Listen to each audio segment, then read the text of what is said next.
they're European, right? So they're Euro sizes. Yeah. So an XL men's. It's like a medium. Yeah.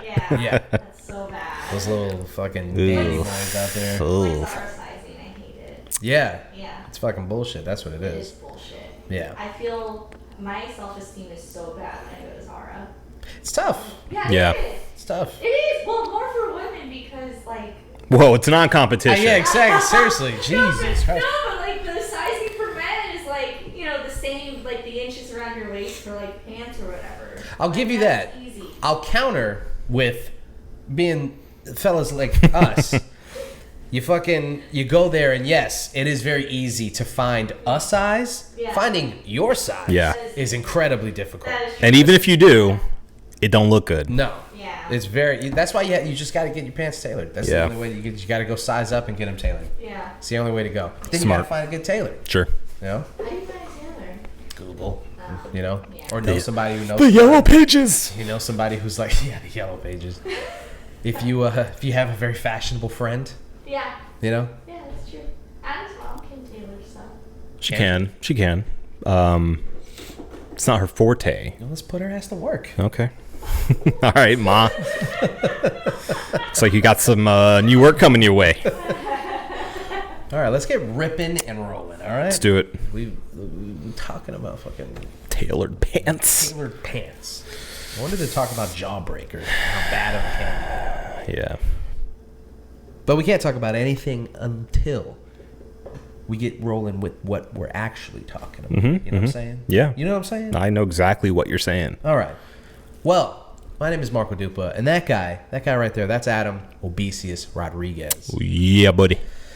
Tonight's brew, in honor of the start of Orlando Beer Week, is a mega collaboration, and it's actually called the Mega Collab. Brewed it sideward by a lot of folks, and we're going to get into all the details of this after the break. What's on tap for tonight? Man, it's been a tough week for A lot of people. A surprising amount of people. Yeah, it's been hard. Yeah. Whether your name is Mindy Kaling, Justin Roiland, J.K. Rowling, and Well, it's been rough for her for a while. Yeah, right. And I don't mean to lump Mindy Kaling. Yeah. People are like breaking the law and stuff. She just wrote a bad show. Yeah. But it's been a tough week for her. Sure. So we're gonna just delve into all that. It's a lot of mud to sift through. Sure. What else do we got? We also have Microsoft, another entity having a very bad week with lots of layoffs. We have to speculate as to the future of Xbox because it was specifically in trouble here. In trouble here, yes. And one last thing, it's been a Pedro Pascal weekend, so we're going to talk about the Mando trailer and another edition of Trailer Trash. Trailer Trash. And also, we finally got the debut of The Last of Us HBO TV series. Yes. So we're going to give you a little bit of that. All right? All right. Ready to rock and roll? Let's do it. Well, then let's crack these bitches open. This is episode 379 of the One Beer In podcast.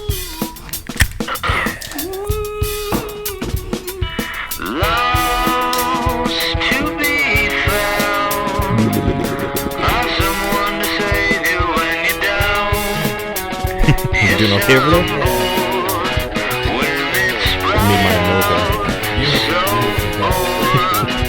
when it's bright out 4 to 5 a.m. Right here, publicly. Takes me I to love a place Sideway. where I fit in. One of my favorite breweries. One of my favorite breweries in town, and just period.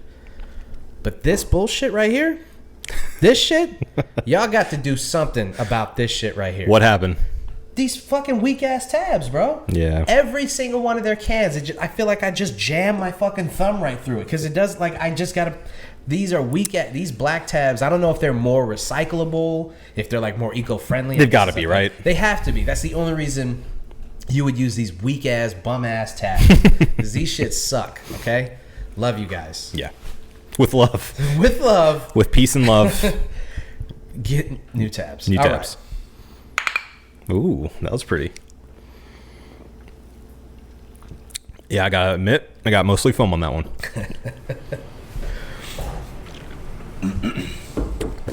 All right. Num num num num. This is the One Beer In podcast, the podcast where two brews crack open a brew and see where that one brew takes us. As I said, I'm Marco Dupa. That's Adam Obesius Rodriguez. Yeah, buddy. You got a little bit more about what we're drinking tonight? I sure do. I sure do. Lay it on me. It does not have a cold read, unfortunately. As but they never do. right, this is the Sideward Brewing Mega Collab Lager with Florida Rye and Orange Peel. It is an official release of the Orlando Beer Week 2023. And according to Sideward's official Instagram, a little pre-Orlando Beer Week treat. Today we release Mega Collab, which was a collaboration between a whole gaggle of Orlando breweries in celebration of Orlando Beer Week. A few weeks ago, we were lucky enough to host brewers, owners, bartenders, social media managers, etc. from all of your favorite Orlando area breweries, and we brewed up this beaut. Mega Collab is a lager made with Florida Rye from Riverbend Malt and Orange Peel. The result is a mega crusher with a hint of citrus, excuse me, a perfect beverage to get you through the chaos of Beer Week. You can snag it here today on tap and in 4-packs, but cans will be hitting the distro in Central Florida next week, which is this week. There you go. So you can find it elsewhere locally. Let's just run through this real quick. All the ones that you can see on the label. Okay. Broken Strings, Hourglass, Myth Brewing, Ivanhoe Park, Ellipsis Brewing, Rock Pit, Crooked Can, Home State, 1010, Brewlando, Toll Road Brewing, Ravenous Pig, Bowegans, Dead Lizards, Wow. Gatlin Hall. 12 Talons, Red light. of course. Home State, I already said Home State. I think that's it. That's all of them. Yeah. Sorry if I missed you. It's a ton. That's a lot of them. Yeah. It's like everyone. So that's very cool. Very, very cool. All right. Let's do this. Let's Ready- do this. Ready to get down into the mud? Let's go. Let's muck it up. Muck it up. Yeah. Where to even start? I guess the most recent would be Justin Roiland. Yeah. Yeah, I think so. I guess Justin Roiland and Andrew Callaghan kind of go hand in hand. Yeah, they're a few days apart, right? Yeah. I mean, this is kind of piggybacking off of something that we've talked about in the past and something that we will probably continue to talk about for the rest of forever. Because it continues Unfortunately. it just continues to happen. All of your favorite people are terrible. They're awful people. Stop worshiping period people any. Period people any? Is that a sentence? Any People period. Yeah. There you go. People, period. People period. Any. Ampersand. Because they'll let you down. That's what they do. Yeah. That's what humans do. Well, that's why I think it's always safer to enjoy and celebrate a thing, you know? Like a movie or a song or an album or a book, as opposed to necessarily a personality. But see, that is indeed where the rub comes in, right? Because how do you just enjoy the thing? Because people will inevitably bring up the person Sure. responsible for the thing, and how content is commodified now, and how if an artist just did a thing, let's say Andrew Callaghan, for instance, didn't make any money off of Channel 5 and he just gave it away for free. I think that kind of changes a little bit the conversation of you're supporting this person by continuing to watch his content, as opposed to, it's just a thing. Whether I watch it or not doesn't really matter. Right, which is the conversation that's been happening with J.K. Rowling and the Hogwarts The legacy. Hogwarts, yeah. Hogwarts Legacy. Hogwarts Legacy, I think it is. Legacy of Hogwarts better. Yeah, and somebody else brought this up too, but it's not. I think it's either a prequel, right? So how? Yes, it is, and it should have a possessive on it. Hogwarts' Legacy. Right. Hogwarts' Legacy. Yeah, but I don't think it does. But I think it's more intended to be Hogwarts, Legacy. Yes, but they haven't done that, and it's a problem. Yeah, so it's just called Hogwarts Legacy. It is just Hogwarts Legacy. Yeah, just Hogwarts Legacy. Don't like it. Yeah, because you're right. It should be Legacy of Hogwarts. Yeah. If that was the case. Doesn't matter. No. But that's what people have been getting sort of all tangled up in. All right, let's start with her first. Okay. Let's start with okay. Hogwarts Legacy. Okay. Legacy of Hogwarts. Yes.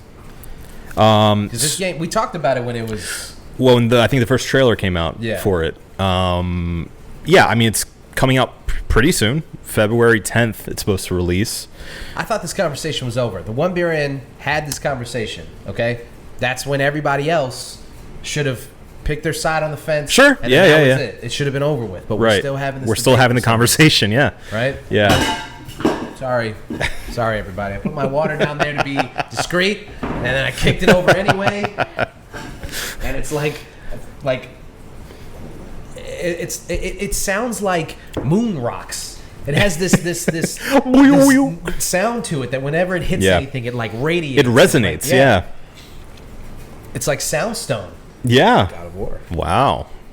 That's good. I'm gonna put this here. What it I'm so nervous now. I don't know what to do with it.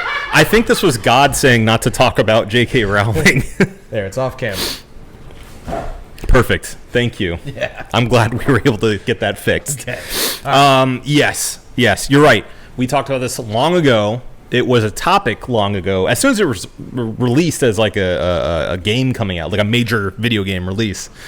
And I feel like a lot of people did pick a side back then. But I think now that it's closer to release, it's coming out imminently, we're having to rehash this conversation. And I think a lot of people just turned their brains off to it when it first got announced. Sure. Yeah. Because whether we have this conversation and people pick sides or not, these studios are gonna games don't get canceled because of public opinion. Sequels get canceled, but a game's not gonna, if they're already halfway through production, a game's not just gonna stop because people are like, no, don't do that. I'm trying to think of examples of that happening. And there was that war game. Do you remember the one that's like in Iraq specifically? And they're re-releasing it now. I think Konami was the producer of it. I forget it's like I'm gonna do my research here. Look at that. I'm gonna do my research here. That. Yeah, because it's gonna bother me otherwise. Because that game, was announced to near universal like shaming and like no, you should not come out with that game. Iraqi freedom. Well, the shaming of Hogwarts Legacy has not been so universal. There's been a lot of people who 6 Days in Fallujah. It was announced in 2009 and was canceled, but is only now going to be coming out for real. And what's the difference? It's a whole ton of other research you're gonna have to do. No. I think we talked about this actually a few months ago. But they've been on this campaign of like trying to say like we both sides the research for this game and kind of show a accurate depiction of the war and the the terribleness of war, if you will,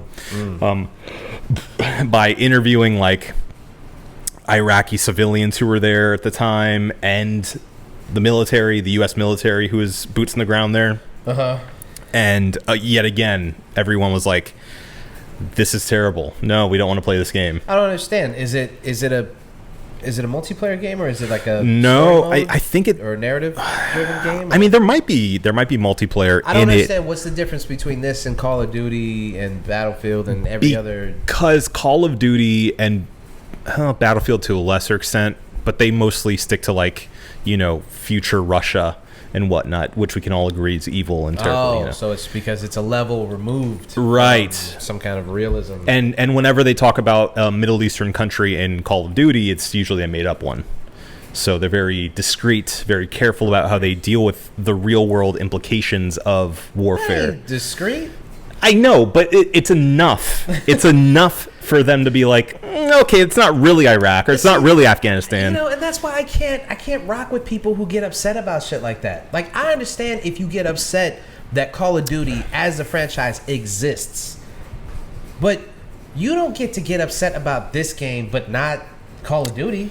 Right. Because you have fun playing Call of Duty and because you personally can look the other way because it's not a real country. You know where it's set in. You know exactly what they're talking about and who they're talking about. Sure. So you don't get to play both sides of this because you this one hits too close to home for you. I think there are some people who do completely denounce. Oh, no, they are. And those are the people who I'm like, and I rock with those people. I don't agree with them, but at least they're consistent. Yeah. Yeah. And they have a moral compass and they stick with that. Right. At least when it comes to video games. I don't know these people personally. Yeah. They could be terrible people. They just Probably are right about this one thing, maybe. But anyway. Anyway, let's get off of this. We're talking about fucking wizards and shit. Not... But I'm saying some games are canceled just off rip. Oh, right. That's why because this is even brought up. Of, public outcry okay. and opinion of that sort. Yeah. But look, like one game. You know, it's, let's just say, rare. It happens. Sure. Yeah. Very rare. Right. And in this case, it hasn't stopped. Well, and the other thing is, who was the studio that was making that game? Which one? Oh, you said Konami and who else? Fallujah. I don't know. I know Konami was the lead publisher of it. So because Konami is not the powerhouse that Warner Brothers is. That's really what my point was. Oh, well, yeah. I mean, especially now. Forget about it. Yeah. Yeah. Highwire Games and Atomic Games. So Atomic Games makes good games, I think. Maybe. I don't know. I think they're making something right now. Potentially. Everything I see is pretty old from them, though. So Atomic Games? Yeah, so it may be a different whatever, doesn't matter. Okay. dev. So here we are back again having the same conversation. Now there's people, now that the reality is setting in, that this game is going to get released, and people are going to be playing it. You've now TikTok is involved and stuff, and the users on TikTok are drawing their line in the sand and everything. It gets us to this question of, first of all, it kind of goes, you have to. It really is the conversation starts with what you think of J.K. Rowling's words in the first place. Yeah, because if you already are like, I don't really see what was the bad. What's so wrong with what she said? Yeah, if you're already on that, then the conversation's over. You're definitely and in fact, I think we talked about this at the time that we first talked about this game. I've seen a reaction online of this whiplash of conservatives and others who agree with her or like you said, don't see what's wrong with what she said, that are like, oh yeah, I'm buying it day one. Yeah. I'm totally, this game looks awesome. And they've never played a game in the past 10 years or something, I've seen people flipping the entire conversation on its head, and they're like, what's wrong with protecting women? I saw a tweet like that when a guy was trying to talk about the game. I was like, oh man, you've gone from one place to a completely other place. Yeah. But I commend your ability to do that. It's just like the it's a Uno reverse card. It's just incredible. I love it. Yeah. So let's just table that for a second. Let's bring in the other things, because this is all going to kind of run into the same conversation. Sure. Really. So you've got Justin Roiland, the co-creator of everyone's favorite internet show, Rick and Morty. It's an internet show? It lives on the internet. That's true. It is an internet thing. True. Yeah. Its popularity is yeah. They're 5-6 seasons in? I don't know. I've lost track. I stopped watching. Justin Roiland's and creator of High on Life. New game, right? Yeah. People liked it. Yeah, it came out and did really well. Again, a thing that kind of took over the internet. Yeah. Justin Roiland is now being accused of being first he caught a domestic violence charge. Sure. And then that opened up the floodgates to everything. And man, when those doors opened and what was the skeletons in that man's closet. Whoa. Bro. When I tell you, when I read those messages that he was sending to that girl, I mean, I thought it was like a joke at first. Yes. Like, I had to Google multiple sources to make sure that this was real, because I couldn't fathom a grown man talking like that. Yeah. I guess we should say allegedly. All of this entire topic, everyone we're speaking of, I mean, except for people who've actually said these things publicly and stand by them, allegedly. Yeah. They released these text messages, these screenshots of him talking to this 16-year-old girl, calling her jailbait, talking about, fuck, man, it was so weird and gross and cringy. I mean, it was like, it's kind of easy to believe because it looked like Justin Roiland dialogue. Yeah, like a character. Like character that he was writing that was cringy and gross, like on purpose. And you know, didn't he like ask her to hang out too? Like, oh yeah, he definitely, he asked her to hang out. Yeah. Shit, I'm trying to remember. You know, I'm glad that this shit didn't stick with me. I can't remember some of the shit that he said, but yeah, it was fucked up. It was weird and it was fucked up. Yeah. Nasty shit. You know, some Chris Hansen sit down right here type shit. So that's come out.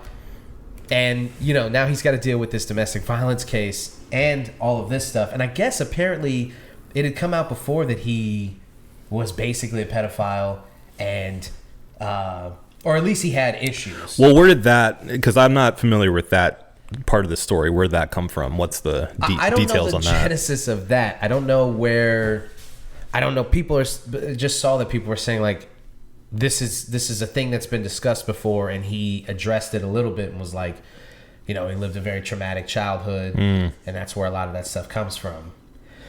I don't know how you take that and get here, but he did. We did. Yeah. Do you have the messages pulled up or just the article? No, I have a link to the messages. Unfortunately.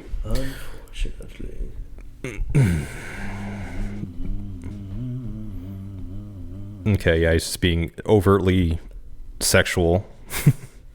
That isn't the one that I was talking about. Okay, well, this is another one. Another one then. Yeah, that isn't the one that I was talking about. I didn't like it or bookmark it or anything. So I'm not it's probably for best. But anyway, it doesn't matter. We don't have to go through the nitty gritty of it. You can go out there and find it if you'd like to. Exactly. But yes, inappropriate. We should say inappropriate messages. So the first things first, that kind of leaves, you know, other than all the legality and the victims of all of this. Putting that aside for a second, because we're just not going to get into the legality of it because we don't know shit about shit. On the entertainment side of it, this leaves his show in flux because it's like, what do you do now? Right. With the guy who is not only the co-creator, co-writer, but the guy who voices the two main characters, right, plus a lot of this would be like if Seth MacFarlane got into some shit in the middle of producing Family Guy. Sure. Like at the height of it. I wouldn't say the height of its popularity. I would say a couple years ago was the height of Rick and Morty's popularity, but still running strong. Yeah. And now you go. Now what? I mean, what do you do? What do you do? What does Dan Harmon do? Oof. I mean, what would you do? The show still has like 2 more seasons left. What if? I mean, how does Cartoon Network not just cancel it? Did they cancel it? Should they cancel it? You're asking a lot of questions, right? You're right. I'm sorry. I think they have to do what they're doing right now, which is basically like wait and see how this whole thing shakes out, right? Yeah. Like, you know, from a money standpoint, obviously the bag has been fumbled. There's no way around it. Oh, buddy. You know, even if like half of this comes out to be, you know, exaggerations and you know, false allegations, the reputation's in the gutter right now, my man. Yeah, that's you know, like I don't know what you do other than the classic, you know, I made some mistakes when I was younger. I've learned a lot from then. I hope you don't think I'm the same person I was in 2015, 2016, whenever these parent messages came or were sent, apparently. And just say I'm gonna take a little bit of time for myself to learn and to heal, and I apologize to everyone I made uncomfortable, and then just disappear for a couple years or something, and then slowly try to work your way back into the industry. I mean, that seems to be the playbook of people who do stuff like this. Yeah, pretty much. That kind of brings us to Andrew Callaghan. Yeah, unfortunately. Creator of All Gas, No Breaks and Channel 5, who we here on this podcast were big fans of. Yeah, and again, the new... It's funny that these dudes had recent projects come out. The pretty big hit documentary on HBO, This Place Rules. Yep. Got lots of buzz, and then a week later, he gets accused of being basically a sex pest. They keep saying that. Yeah, sex pest. Right. Which essentially, from a lot of these allegations, it's like he pressured women into sex. He pestered them. Yeah. And, didn't take an initial no for an answer and just continued to badger them until they relented. He got consent, quote unquote, but through coercion. Mm-hmm. Coercion. Yes. Coercion. Got to do coercion. Coercion. That's what they say. You got to do that. You got some coercion. Coercion into doing things. So his is a little sticky, right? Yeah. Because he has to combat with a lot of intangibles, right? Mm-hmm. Because these women come out, and these are women that he's has had relationships with, or be they sexual in nature or just straight up romantic relationships and whatnot. They come out and they say that this is how he made me feel. Mm-hmm. And it paints his character because technically in the eyes of the law he didn't do anything wrong, right? He didn't break any laws, right? Yeah, because I don't mean he didn't do anything wrong. He didn't break any laws. Sure, is a better way to put it. From what we know, But from how these situations are described, it's a guy who very clearly didn't read social cues, physical cues. Yeah. In some instances where women just flat out were like, I don't want to do that, until he begged them to do it, and then again technically got consent. Right. But in an instance like that, is it really consent from somebody in his position? Yeah. It's just really... It's icky. And especially from someone that very publicly is a seemingly level-headed, progressive thinker, And that's really, when it comes to him, that's kind of, other than how he made these people feel, how he made these women feel, that's probably the second worst part about it, is the perception of him was that he was this guy who was on the right side of history, who had a lot of integrity, and that was the point of his journalism, was that he was one of the last beacons of journalistic integrity. Yeah. Truth. And when you think about integrity, it doesn't just mean that he's telling the truth to the people. It means that he lives a certain way. He holds himself to a certain standard. Yeah. And when you find out that he doesn't... It's very disappointing. Yeah. Very disappointing. And the rest of it all kind of comes crashing down, because you're just damn, man. Yeah. Well, and we should say he unlike Justin Roiland, has admitted to a lot of this and apologized. Yeah. He kind of copped to the fact that he believes he has a substance abuse problem, and that a lot of these situations kind of spawn from that. And I don't know about that. Yeah, I don't know. This is eerily similar to the Aziz Ansari thing. Yeah, and that's a lot of people are drawing parallels to that situation too. Yeah. But anyway, he apologized. He said that some of the allegations are false and lacking context and yada yada yada. I don't know what context they could be lacking. I don't know. That's what he said though, and he says that he's going to take a step back from doing his thing. Yeah. And he's going to go into a 12-step program, and he apologized for the people he's hurt and yada yada yada. Yeah. The playbook. Yeah, and I mean, there were some people who were like, it's good apology. Some people were like, doesn't really matter what we think. It matters what the women who hurt thinks. Yeah, some people are that's like, my opinion. Shitty apology, and doesn't really cop to anything. Yeah. Just just a lot of empty messaging and whatnot. I don't know. Just disappointing. Sure. Sucks, and I feel for the women that had to go through that stuff, and then had to publicly come out. Yeah. And well, when there's people immediately, especially somebody like him, where there's so many people on his side Yeah. already, just baked in. Nobody, I guess I wouldn't say nobody, but a lot of people would automatically believe him above just somebody on the internet. Yeah. Yeah. His integrity was intact for so long, and he's seemed like a likable character. Well, I mean, And- especially if I think things kind of would have gone in a different direction if he had just come out and been like, "This is all false, and I'm going to fight these in the courts or whatever." Yeah. I think that he had built up enough integrity and trust in his audience that I think a lot of people would have been like, I think they would have believed him just on face value. People already were doing that, though. People were already saying, no, that's bullshit. Why are they coming out of the woodwork now that he has a new project out? It seems like, this is... I've even seen these conspiracy theories online. Oh, it's just because, he's taken on mainstream media and they got angry, and so they're sending out these sleeper cells of women who are just making up these allegations. Come on. Yeah, well... Not when he admits to it. No. No.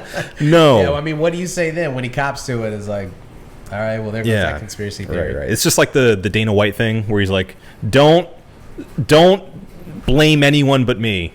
And yet everyone's like, yeah. But Dana, we love you. Oh, God, the Dana White thing, man. Yeah. There's been so many dudes fucking up. Seriously. Dudes do not rock this week. No. This is starting off as a rough 2023 for dudes. Goodness gracious, dudes. Yeah. Have been not rocking. It's been going on, guys. And they're continuing To this that day. legacy. Yeah. Continuing that Hogwarts legacy Oof. of not rocking. So at the end of the day, this all comes back. It's all comes bundled up into one question. Oh, I mentioned Mindy Kaling. She obviously didn't break any laws. I was just saying she was having a bad week, and because of her fucking TV show. Yeah. It's It's apparently really bad. yeah, Yeah. It seems on. I know this is a complete non sequitur based on what we were just talking about. right. But I'm sorry, I shouldn't have lumped them together. No, I was probably just not. saying people who were having Bad weeks. Yeah. But she did not deserve to. No, I don't think so. I don't think so. Bad weeks. I don't think so. Yeah. But yeah, it seems like very cringy and very try hard of Yeah. a show, and doesn't look good. No, we'll talk about that a little. Yeah, we we'll can talk about that later. Yeah, maybe we'll give it a watch. I mean, after seeing everything that people said about it and the court of public opinion on it, I kind of want to watch it now. Yeah. I have zero interest in. Let's say this. I like Scooby-Doo as much as any kid growing up liked Scooby-Doo. Yeah, he was strangely prolific in our time. Yeah. Even before they were doing the remakes and stuff. No, they just Before Scoob. for some reason, it's Scooby-Doo speaks this universal language. It was the reruns. Yeah. It was all the reruns. But why him? Why that character of all these shows that they could be we could be watching fucking Jabberjaw and fucking Josie and the Pussycats. Those don't have the lasting Sure. star power Yeah. that Scooby-Doo has for some reason. It's a dog. That's why Maybe dogs are popular. Yeah, that's true. That's true. Yeah. But I say that to say I'm not gonna like go to war for Scooby-Doo. You know what I mean? Like if they never made another Scooby-Doo thing, I'd be like, oh, okay. It's fine. Like there's nothing. Like I see people talking about the show, the Velma show, and then posting these clips of more recent Scooby-Doo iterations and how they did this like subversive comedy better than Velma's doing currently. And I'm like, bro, you're still watching Scooby-Doo shows? What? Okay. Yeah. I mean, sure. adults can watch cartoons too, I guess. Yeah. Well, I didn't say anything about that. I watch cartoons as an adult, just not Scooby-Doo. I mean, for nostalgia, I'll jump back into I watch an old Scooby-Doo. I'm not gonna watch this new, mid 2000s version where they're like, we're in on the joke now. Yeah. But Scooby and Scrappy and the Puerto Rican kid, remember? yeah, I do remember. Yeah. And the world remembers. This podcast remembers. And Pepperidge Farm remembers. Pepperidge Farm. I stumbled on that, and now, it's a bad joke. Anyway, at the end of the day, we leave this topic with this. Yeah. It comes back down to separating the art from the artist, right? Right. And I think we've had this conversation a bunch, but I feel like the more I tussle with this thought, the more I think I've realized that it's the degree of severity. Oh, sure. Yeah. Because these things, the stuff that we talked about tonight, all of these people are like, make me not want to support those things anymore. Yeah. Yeah. And I'm not saying anything like revolutionary. I'm just saying that like there's other people who make some mistakes. Like I still watch Aziz Ansari stand-up specials. Say that. I feel weird watching Channel 5 now because I don't think that he's a bad person, but I do think that he's a bad decision maker. And He's made some really bad mistakes. Yeah, and I think that he rode this reputation that he created to near superstardom, all the while he was this person, right? And that makes me not trust him. Well, and for me specifically with Andrew Callaghan, the ick factor comes with assuming he used that reputation to get in women's pants, right? Right, and to have that level of trust. Because he seems like, he's got a good head on his shoulders and he's a dependable, trustworthy entity on the internet. Seems like the last person to do the things that he's accused Exactly. of. Whether they're as severe as the things that Justin Roiland is accused of is not really, doesn't really matter. It's right. Like this is, it's still gross. Yeah. It's gross. It's still gross. Yeah. And I'm not going to even buy Hogwarts Legacy. So that one it's kind of I get where I see people's arguments and stuff, and I'm firmly, if I was a Hogwarts fan, I would probably be, I'd probably feel like, this sucks. Yeah, you're put in a tough spot. Because I want to play this game. I want to live that life of a teenage wizard. But I also believe trans women are women. Yeah, and so, man, puts me in a tough position. Yeah. No, that's pretty simple. Sure. But what if it was something you liked? Yeah, so that's what I've been trying to that's what I'm trying to empathize with the people who... You're historically and notoriously a non-Potterhead. Yes. So this thing just doesn't... I'm trying to think of like something that would really, really bum me out. A game that would really... But the thing is, like, I really have honestly gotten to the point where I just... Like, every third actor that I obsessed over turned out to be a fucking pervert. Sure, yeah. Every other comedian that I watched all their specials and learned all their jokes turned out to be a fucking pervert. Louis!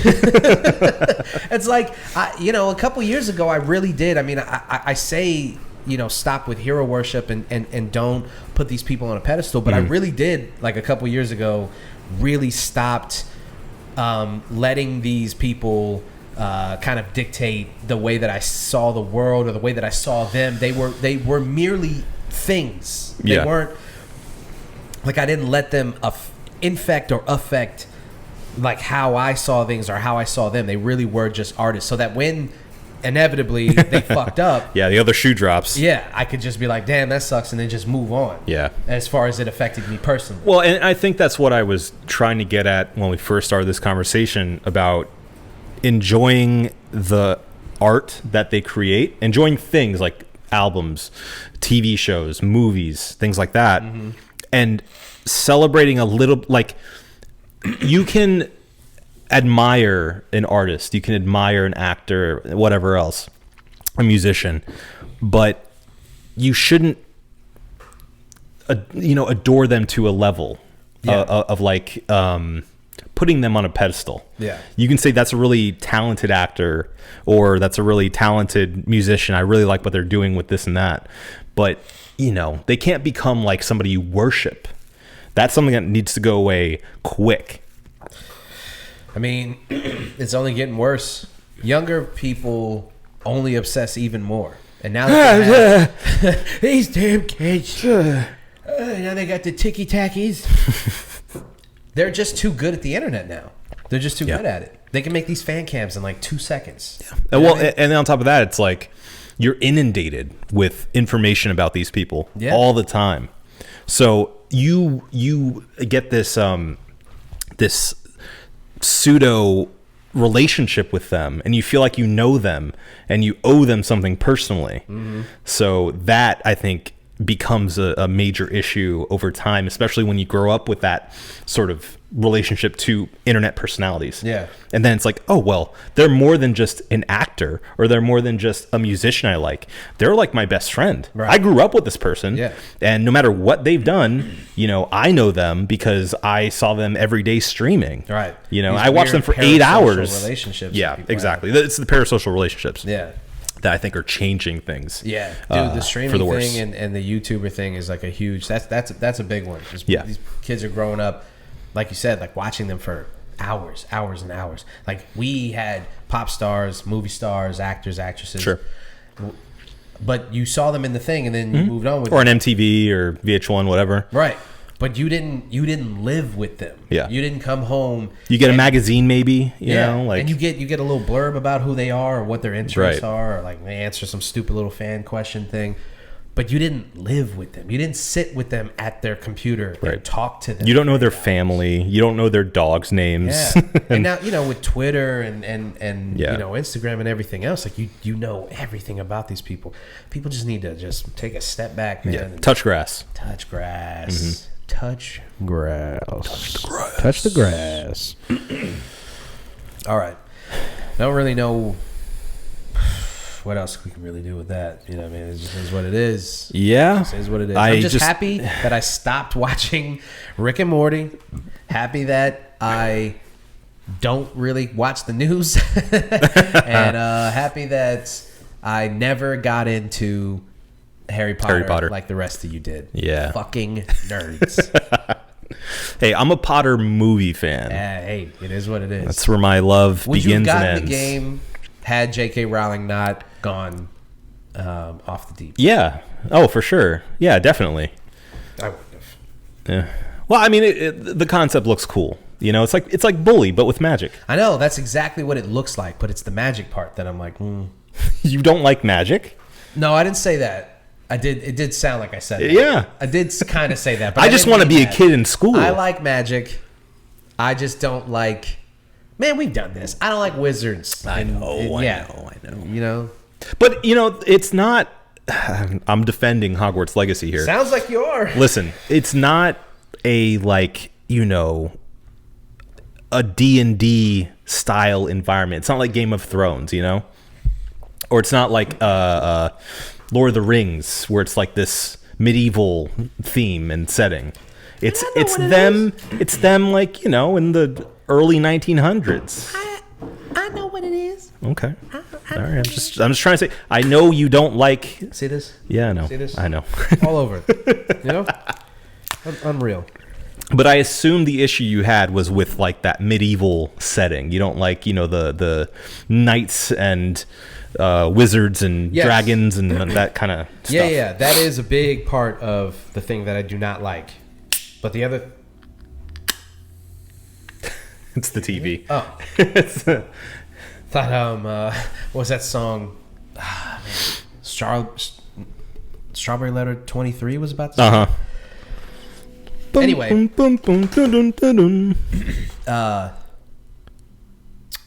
Yeah, it's Dungeons and Dragons. It's not Dungeons and Dragons, but it is it is the medieval. It's the dragons and knights and all that dumb shit. Right. But it's also Harry Potter. Just never really look at this all over you. I know.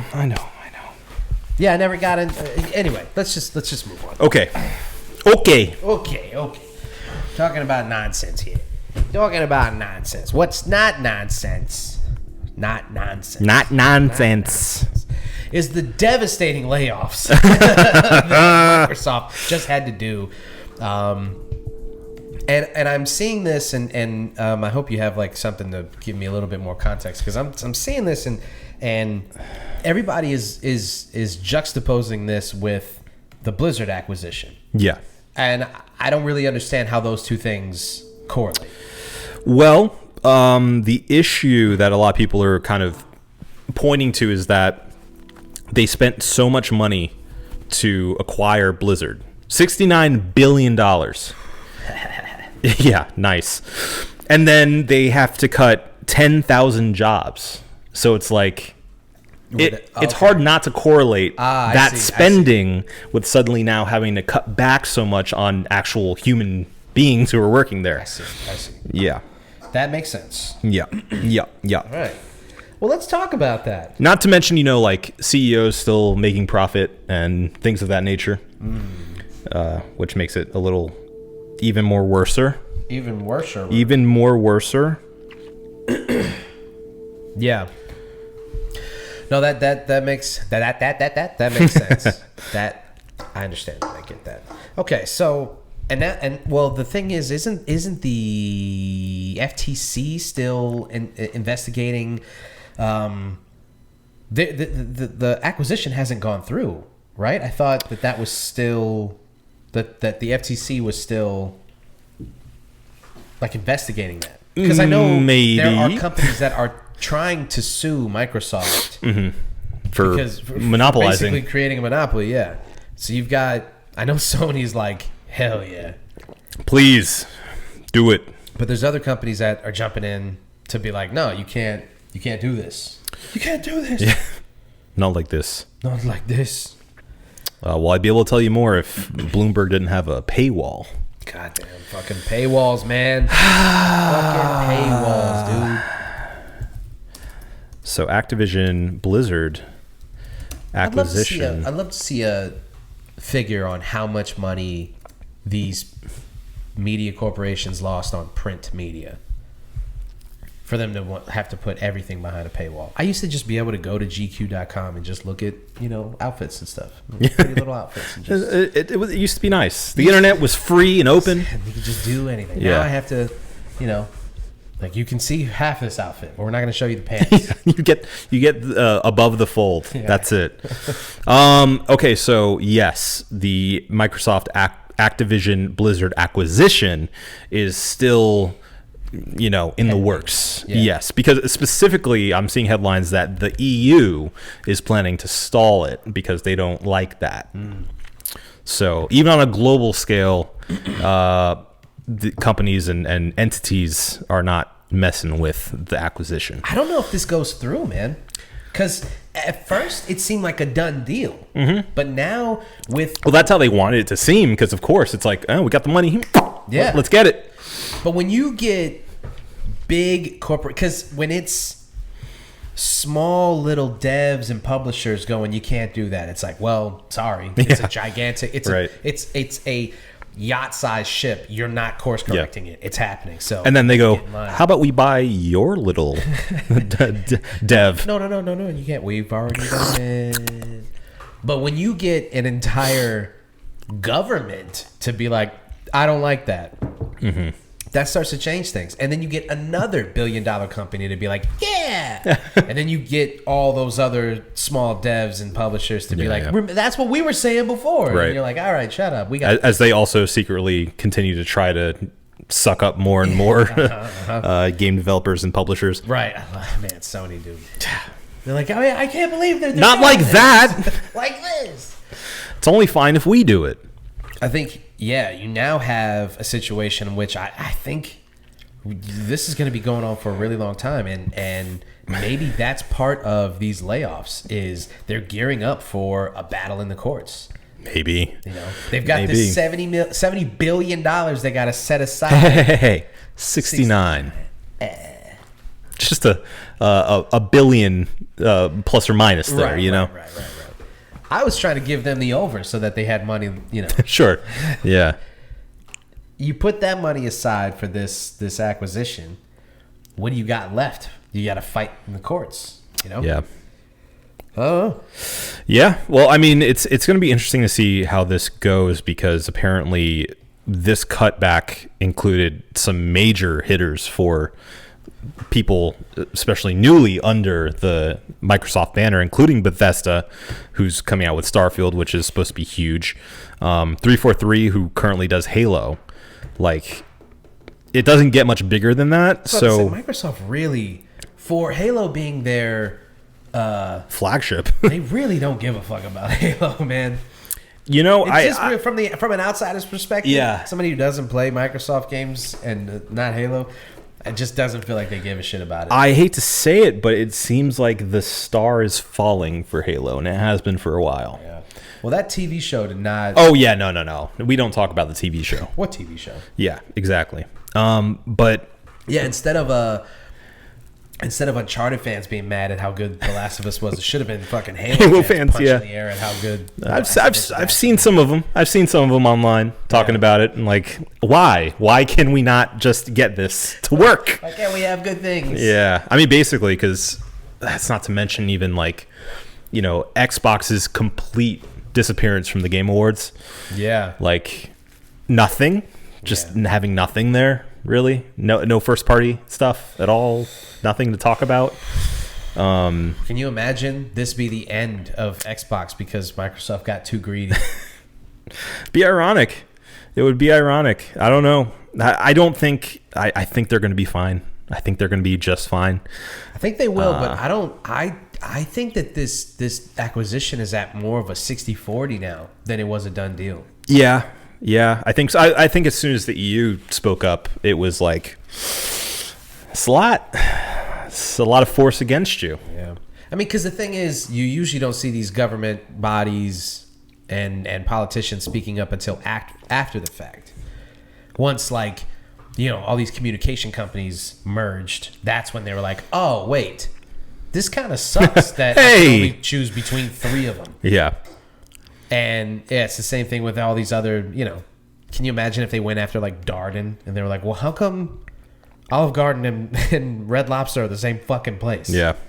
And it's like, well, you had a chance. You could have talked about this earlier. Yeah. So it is interesting that they are, before this sale even goes through, they're jumping on this and you know. Yeah. Trying to. That's like the main difference is what I'm saying. This makes it interesting. And I am literally researching right now the reason why they like officially said they were doing this. But I haven't seen anything yet. Why the EU decided to jump? No. Microsoft is cutting all these jobs. Oh, so no official like statement on the layoffs. Let me check it out real quick. Yeah. Check it out. Looking. Keep on dreaming. Okay. According to Reuters, Microsoft Core said it would eliminate 10,000 jobs and take $1.2 billion charge to earnings as its cloud computing customers reassess their spending. And the company braces for potential recession. Oh, interesting. A potential recession, you say? Well, maybe there's about $69 billion tied up in something else, you probably that has been recessed from the company. Maybe that'll help you batten down the hatches a little bit if you're worried about a recession. Yeah. It says the layoffs add to the tens of thousands announced in recent months across the technology sector, which has downshifted following a strong growth period during the pandemic. So strangely enough, the pandemic seems to have helped tech, but then now that things are kind of going back to somewhat normal, it's suddenly back to the slump. Well, more people than we realize are touching grass. Oh, yeah. Wow. Well, the other thing is these games are taking a really long time to come out, which Maybe. is a good thing. Sure, yeah. They, as long as, As long as they're good. But Yeah. does also like... Well, and it also, if the game is anything less than fantastic, it's like we wasted 5 years and millions upon millions of dollars and man hours, countless man hours on this project that is only pretty good. Yeah. It's such an investment now that, I mean, given the technology and how much they have to put into these things, it's basically like a Hollywood movie that they're making, if not even more strenuous than that on the tech side of things. Right. It's just it's a gamble. And I think that recently Microsoft has been losing that gamble. And I think they may be a little gun shy to start announcing things and releasing things without like making sure they are like top tier. Yeah. Which has been tough. Because even Halo Infinite, upon release, was, had some issues. I still love it. But, Well, and that brings us back to the Call of Duty thing.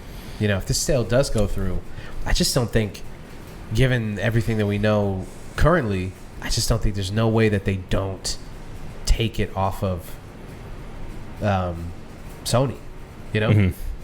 Yeah, just to like get something back. Just to have something that's just theirs. To make sure that people have to get an Xbox to play that game. Well, you got to also, again, realize that if they do allow it to continue on Sony, the Call of Duty we're talking about, if they do allow it to stay on PlayStation, they are making money off of every game sold.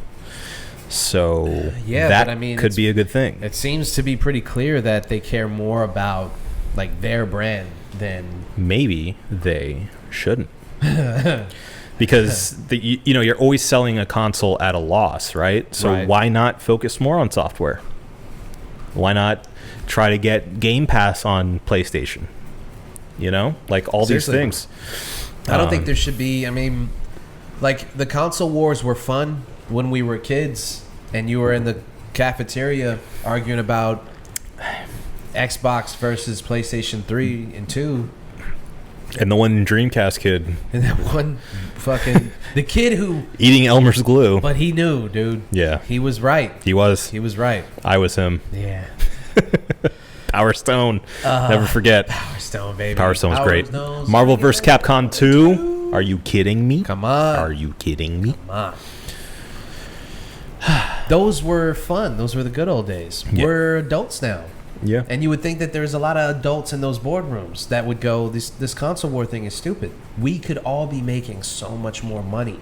What is the point of console exclusivity? I think it just takes a lot for them to concede, in a way. It's pride, baby. It is pride. Pride. Fucking with you. And they're all worse off for it. I mean, think about how long it took these games to go cross-platform. Yeah. And the gaming experience is so much better that you can... Like, I have friends who only have Xboxes that I just never could play with. Yeah. And The more open, the better. Yeah. I agree. So. And I mean, that means more people who can buy your thing. So it's kind of a win-win, generally. You would think. Yeah. All right. Well, do you want to do the Pedro Pascal corner? Well, yeah. About an hour. I feel like we have to do a quick review of episode 1, our thoughts of Last of Us, and we can do a quick trailer trash. Okay, let's get right into it then. Okay. Mando, season 3, official story trailer now. Not just teaser, not just action, but like what we're gonna be doing. Is there a multiplayer trailer too? Is that what they're gonna do? Story mode trailer, Uh-huh. the battle pass. You get all the details. Sure.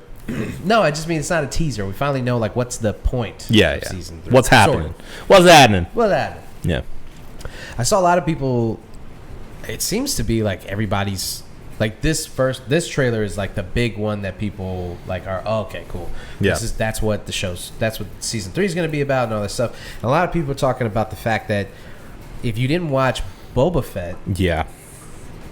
you're kind of like, wait, why is Grogu back with him? Yeah. I don't understand. You know, I heartily agree with that, and also I think they have to put in like a recently on Mandalorian at the very beginning. Yeah, I think that at the very least they have to, and I believe that they will have in the first episode some kind of recap to get us going where we are. Yeah. Because I mean, I agree. I watched Boba Fett and I said it at the time, and a lot of people did. When you get to that mid-season and it basically becomes Mando 2.5, you're like, well, this is fucking awesome. Number one. It's suddenly way better. And number two, you go, well, this is all pretty important shit that's happening in a show that has nothing to do with... Why did any of that happen in the book of Boba Fett? It really shouldn't have. It makes no sense. It cheapened Boba Fett's story arc so much. Yeah. And on top of that, it's like we run into this issue that we're talking about right now, where it's like, whoa, wait a minute. We have to watch Boba Fett in order to get where we're at starting season 3 of The Mandalorian? Yeah. It's stupid. Makes it's stupid. Makes zero sense. Not to mention my original gripe with this entire thing of like them cheapening the loss of Grogu. Yeah. At the end of season 2. Yeah. It's like, oh, suddenly we're just back with him. Yeah. Like it never happened. So we were all really sad at the end of season 2 for no reason at all. Yeah. He's just back. Dude, literally, the episodes that are in Boba Fett could have just been the first 3 episodes of season 3. I don't understand. Absolutely. Some of them, I mean, they like when they introduced Mandalorian, like for the people who are confused and like haven't watched Book of Boba. Spoiler alert. Yeah, sorry. Whoops. Yeah. It literally just smash cuts to a different show. Yeah, it does. It's just actually a different show. Theme song and all. Yeah.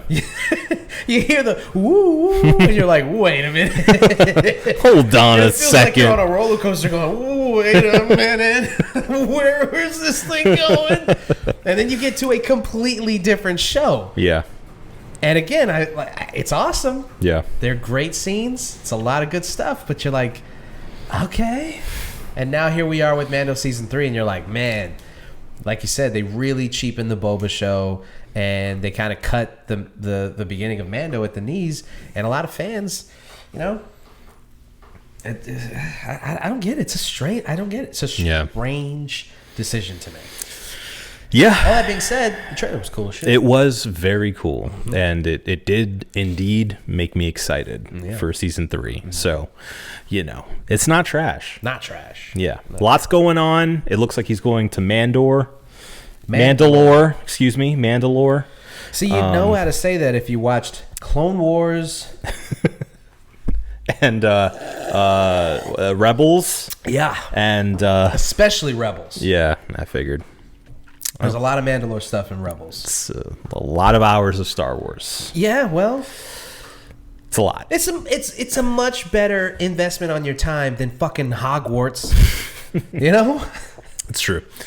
All that time I could be leveling up my wizard. Seriously. My transphobe wizard. Yeah, exactly. Is that like a requirement? Yes. They're like, the game starts and it's like, there's 2 genders. And you're like, whoa, why are you screaming at me already about this? Sign here. Okay. Continuing in the Pedro Pascal corner. Mm-hmm. The premiere of The Last of Us TV show, which, by the way, we didn't really talk about a lot as it was being planned on this show. Yeah. I don't know why we didn't really delve into it. I mean, for me personally, it was just because my expectations were so low. Yeah. Starting out, the more I heard about it, and the creative minds behind it, Craig Mazin of Chernobyl fame, and obviously Neil Druckmann of The Last of Us fame. The more and more confident I got. Yeah. And I think we just avoided it because we've been burned too many times in the past. Yeah. And it's just, it doesn't feel good to be burned. Yeah. That being said, I don't know about you, but I was excited. Like, I was waiting. I was chomping at the bit to play it on Sunday night. Oh, to replay it? No, The to game? play it. To watch show. it. Oh, okay. Yeah. Yeah. Oh, yeah. Definitely. I'm not watching it on HBO. I'm watching it on Max. Let's be clear here. Right. I'm not watching live TV. Yeah. But no. I was like, I was excited for it. I was counting down the minutes because first of all, there were a ton of really good reviews about it, and the more I saw of it, the more good it looked. Yep. So yeah, what about you? Were you anticipating it at all, or? Oh, 1,000,000%. I actually, it's funny. I was about to jump on Warzone with a couple of buds, and I sent the text into the group chat, sent out the beacon. A couple of people responded, and then like as soon as they did, I was like, "Oh fuck, it's Sunday. Fucking Last of Us is gonna come." Oh. And I wanted to jump back in and be like, actually, never mind. Yeah. But then, I jumped on, played with everybody, and then watched the show at like fucking 4 in the morning. Nice. Because I couldn't go to bed without watching it. I couldn't. Yeah. So I was very excited. Yeah. And it turns out, I think I can speak for both of us for a good reason. They did it, folks. They did it. They did it. Good video game adaptation, at least from the start. Yeah. We were talking off mic about it a little bit. Obviously, it's a high quality show. Obviously, it's, highly inspired by the game itself. I mean, down to dialogue and shots, Some scenes are literally 1-to-1. Verbatim. Yeah. Is that a good or a bad thing now that we have that? Because as enthralling and thrilling as the show was, and it, it diverts a little bit from the games or the game itself. I couldn't help but feel at times when it was that faithful to the game, like almost just not really invested in the moment, but anticipating more than anything else, waiting for the next beat to happen that I know is going to happen. Yeah. And I got to say that takes me out of it a little bit just because I know the story so well, that it was more of like, let me see them do the thing. Okay, they did the thing. I'm only saying that as a very, very minor criticism because I did love it. But I think I'd be remiss if I didn't point that out as a fan of the game. How do you feel about like the level of dedication to getting it almost picture perfect? I've been struggling with that. I've been struggling with trying to figure out how I feel about that. Yeah. Because when you get upset about a video game adaptation, the number one thing is like they don't understand the story. They didn't get it. They don't understand why fans love this thing so much. They took too many liberties and they tried to make it this new thing, and then they forgot the reason why it was popular in the first place, right? Those are some of the... With this, being so faithful to a game that was already incredibly cinematic. Yeah. It's like... It does really kind of beg the question, what's the point of this? Sure. And people who haven't played the game, I really feel like if you like, zombie adjacent apocalypse movies and TV shows and stuff, I just don't see how you don't fall in love with this show instantly. It's very like season 1 and 2 of Walking Dead so far. But for those of us who played the games and loved the games, multiple playthroughs, like you said, I mean, we know these stories beat for beat. I mean, I'm watching it and I'm going, it's eerily, I'm like sitting in my bed and I'm like, there's no controller in my hand, like, but this is the thing that I played, like, so it's so faithful to the point that maybe that could be detrimental as the series goes on, like how faithful they stick with it. But at the same time, they take too many liberties. Yeah. You don't have to stray that far from a game that was so good. And I guess I hope that with this first season, they do stick with the story beat for beat, even if it's to the detriment of, I guess it's universal appeal when it comes to like gamers. Sure. I think if you do that, you start to get people to really realize the artistry in video games. Yeah. Because people are going to appreciate this for being this incredible show, and I hope that it gets nominated for Emmys and shit. I hope it does the whole thing. Sure. Yeah. Because then people will go, oh, wow, that was incredible. And then they go, you know what? Aha! Yeah, you like that, eh? So that's my hope for it. Yeah. No, I agree with that. I do want it to be kind of circled back to the game itself, though, where it's like I hope it's lauded and gets all the awards as well, but I don't want it to be a situation where it's like, oh, finally they made it a real art, finally now it's something to be appreciated outside of gaming. You know? No, I want people to realize that the thing that you love is a thing that has existed for years, and you fucking turned your back on it, or turned your nose up at it rather, because you thought you were better than it. All the while, we were enjoying this for so long before. I'm trying to tell you people, like how good this stuff is. Yeah, exactly. Now that you got Pedro there. Oh, by the way, the girl who plays Ellie, or the person who plays Bella Ellie, Ramsey. Bella Ramsey. Yeah, from Game of Thrones fame. So far, if you don't like her, I'm gonna just say this, and maybe this is a judgment of or maybe this is too broad of a judgment. I think you're a weirdo, and let me say why. Whoa! No, because you're gonna get with me on this. Let me bring you in. If you don't like her acting, fine. Okay. But if you don't like her because she doesn't look like Ellie, the video game character, you're a fucking weirdo. Yeah. Because why? There's something really strange and fucked up and Justin Roiland-esque Oh, I see. That's where you're taking it. about needing the character to look like that. I saw one post that went like semi-viral where the guy was like, she's not pretty enough to play Ellie. A fictional character who, by the way, in the show is 16? If that. 15? Yeah. Bro, you're weird. Oh, it's gross. You're weird. That's very gross. Okay? Ugh. And then on top of that, I just don't see how you don't like her. I think she is really good. She very well encapsulates the character. Yeah. And adds her own little thing. Of her voice, her delivery of the lines, her attitude. Yeah. I think we're gonna have to wait and see how she does some of the darker moments and some of the more emotional beats of the story. Yeah. But so far, I think she did incredible. It's so, oh, the camera just died. No.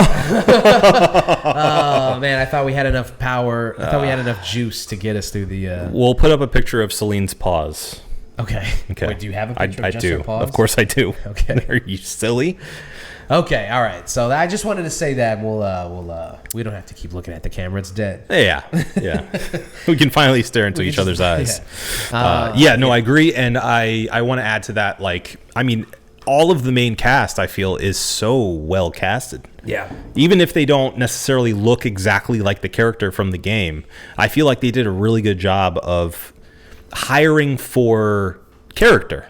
You know, truly how they present themselves and the character spirit, I think, is really well captured. Yes. Yes, definitely. The characters, I should say. Characters. So I am over the moon. I'm super excited about where they take the show next, especially at the hints of them going off the beaten path of the game itself. That's what I'm most excited to see, is things that have apparently hit the cutting room floor from the original Last of Us game, and even, I guess, ideas that Neil Druckmann and crew had for like DLC and other stories to tell within the Last of Us universe that they just didn't have the time to do. Yeah. I want them to flesh out the world more. I'm hoping we get more of a nuanced approach to the story and just add on to the thing that we already love. And I feel like they can pull it off. So far, so good. I love Chernobyl. I obviously love The Last of Us. I feel like, they got a good peanut butter and chocolate thing going on. And I just hope they land the ship, and I'm confident they will. All right. Yeah. Well, then, I think that's all we got, right? Yeah. That's all we got. Yeah. Okay. Yeah. Well, before we get out of here, you know what we have to do. It's time to bring it down to something positive. I know that first hour was a little dark, a little bit. We got out of there. We Sure. got, Mando and Last of Us and some good stuff. But we're going to end it on a really major upswing. It is now time for the cheers of the week. So, Obi, what you got? My cheers of the week goes to a little man named Francis Ngannou. Francis Ngannou. Very small, man. Really puny. Tiny human. Tiny human. Francis Ngannou, heavyweight champ. Former heavyweight champ, excuse me. Which is one of the reasons why I wanted to give him some flowers, is because, he's been I think an all-timer in the UFC, and really someone that I think is a good example of someone who came from nothing and really made something of themselves from their own bootstraps, as they like to say. Yep. And I don't know. I don't think he got the exit that he deserved at the UFC, with Dana especially. Claiming he had a big head and they tried to work with him, but he just... Oh, that he was scared to fight John Jones. He was scared to fight John Jones and all this stuff that was really just completely unnecessary. It's pathetic. Yeah. Dana's fucking pathetic. Yeah, he is. So yeah, I mean that's the reason why I want to give him a little bit of praise. I'm sure he doesn't need it because he's, I think, one of the most respected fighters in the world, and will continue to do great things. And I wouldn't be surprised if he ends up fighting in the UFC again at some point. But for now, I hope he just does whatever he wants to do, because it seems like he's happy. Seems like he's made peace with his decision to leave the UFC, whether it was really his decision or not. I hope he's able to get into boxing if he wants to do that, and I'm hoping he's successful in other mixed martial arts leagues and just keeps killing it, because he's a good dude. Seems like it. I like him. Yeah. I mean, he's the quintessential American dream. Yeah. Guy was French dream. He literally from nothing. Yeah. Came here, built himself up, and then literally fought his way to the top. Yeah. And fought some of the baddest men on the planet. Mm-hmm. And then to turn around and and the stuff that he was asking for, Dana hasn't refuted. Mm-hmm. Well, yeah, and apparently he was asking for the larger UFC in general for them to be able to get health care. Dude, look up the things that he was asking for. Basically, what he wanted was for the UFC to be a better company. Yeah. He just wanted them to be a more moral company. That's it. Right. That's the shit that he was asking for. Yeah. He was asking for fighters' rights. The one thing... So, he said this himself, Francis. He said that he was asking for the farm. And he knew that he was asking for the farm. And he didn't expect to get everything that he asked for. Yeah. But he needed... Because he was in the position to ask for it. Sure. And that is the difference. That's how you make real change in situations like this. So maybe not now. We're not going to get this shit. These UFC fighters are not going to get this shit. Yeah. But when you get a guy in a position that Francis was in, with contract negotiations, and to say, I don't want the most money.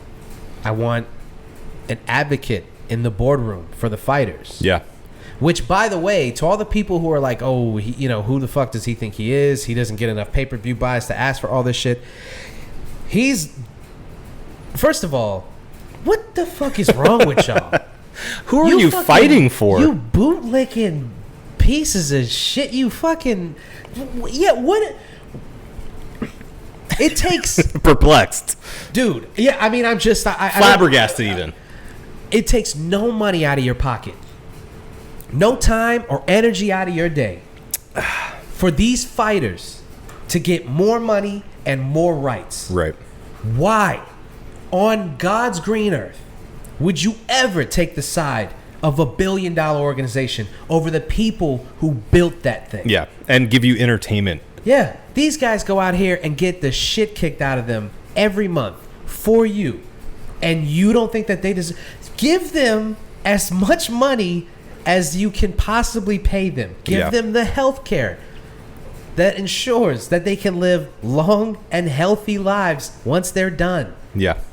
Give them rights that they deserve. Let them leverage their star power more. Let them do the things that they want to do. Why would you not want this? What is the matter with you people? Jesus Christ, bro. I can't believe it. Every time this shit happens, it's like, oh, these guys don't deserve this, that, and the other thing. Fuck them. Just release some data. It's like, ugh. Yeah, no. Can't rock with that. God damn. All right. My cheers of the week is going to the people who watched Velma. Here. Just like my cheers last week for the people who watched Megan. This is for a different reason, obviously. It's good that they watched Megan. Sure. For financial reasons. It's good that you guys watched Velma, so I didn't have to. Cheers to you guys for going out there and sticking your hand in the mud so mine can come out clean. Yeah, sure, yeah. I don't have to watch that shit. The rest of us can just see how the shit goes and then kind of make our own decision based on the internet's reaction. Mass opinion. Yeah. Yeah. Because it has to. Some people, I've seen people talk about how they couldn't make it through 15 minutes of the show. And I have to commend the people who are sticking with it, watching this show, and actually going on the internet and screenshotting jokes, recording jokes, comparing them to old Scooby-Doo episodes. Like I was saying before at the early part of the show. Yeah. You guys, man. It's commitment. Yeah, I gotta give it up to you guys because there ain't no fucking way. Ain't no fucking way. Just not enough hours in the day. No. And apparently this show is horrendous. Yeah. So, I mean, from the screenshots and the jokes that I've seen, just, man. Rough. Well, apparently I heard that the show wasn't even really, this could be just an internet rumor that's going around, but I don't know if this has been substantiated, but the rumor is that the show was being shopped as something else. And then they attached basically the Scooby-Doo property to it and kind of reworked it. Retrofitted it for Scooby-Doo. Yeah. Interesting. Because the show itself, for all intents and purposes, is really just a different show with this Scooby-Doo skin on it. Yeah. Where, none of these characters are who they're supposed to be or even remotely like the characters that they're based on. I mean, when they first announced this show and I saw Norville instead of Shaggy, I was like, what the fuck are we doing? What is this? Yeah. And it sucks because you get a show like this where you get a multiracial cast, you get an Indian American lead, you get all this representation, and then, you're going to get them to fucking take that away from us because you make this dog shit show, and then they go, see, this is what happens. And it sucks. Yeah. This is what happens when we give you guys the reins to a TV show. You make this shit. Yeah, you got to do better. Yeah, so. Sorry those are the stakes for a multiracial show, but they are. It always is. Yeah. And it always will be. Always has been. Mm-hmm. Always has been. All right, so thank you guys for putting yourselves in the line of fire for the rest of us. Yeah. All right? All right. Well, man, we're going a little bit longer than I wanted to, but fuck it. We're still here, and we got to review these beers. So, Obi, what did you think of the mega collab from Sideward and a smattering of other breweries? Beer breweries. It's very good. I think it does what it sets out to, which is not necessarily for me, but I still like it. Okay. I specifically enjoy sort of the bitterness of it and the lightness of it. It almost reminds me of like a sessionable IPA in a way. Yeah. Where it's, it has that bitter kind of orange peel. I'd say more than straight out orange.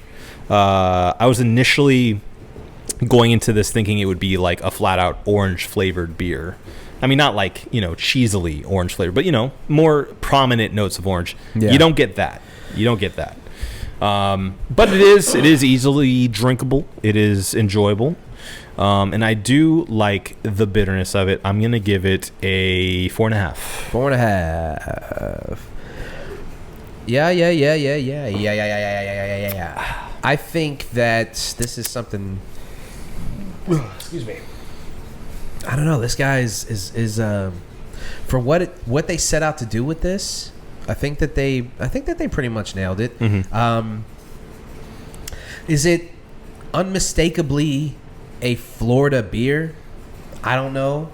It's up for interpretation, I think. Yeah, I mean that one's tough to say. Yeah. And I think that people who are more in touch with the city and people who are more skilled than either of us can probably answer that question a little bit better. But as far as I'm concerned, when you think like what would make something a straight up Florida beer, I think maybe that orange peel coming through a little bit more. Mm-hmm. Maybe not even doing a lager, maybe doing something like the easy that's more citrusy. Sure, yeah. I mean, maybe even, dare I say, a Hefeweizen? Ooh, I'd be into that. I think maybe that. But as far as me personally, I think it's delicious. Mm-hmm. I like the crisp kind of dryness of it, like Yeah. that orange peel, that nice little zest to it. I dig it a lot. I'm going to give it a 5. Nice. Nice. So 4.5 for you, good sir, and a 5 for me. Absolutely. You think we got it? I know we got it. Well, then, if Obi says we got it, then it's over, babies. This has been the One Bear In podcast for myself, Marco Dupa, and for Adam Obesius Rodriguez. Yeah. Thank you guys for listening. Drink delicious beer and have a beautiful evening. We love you.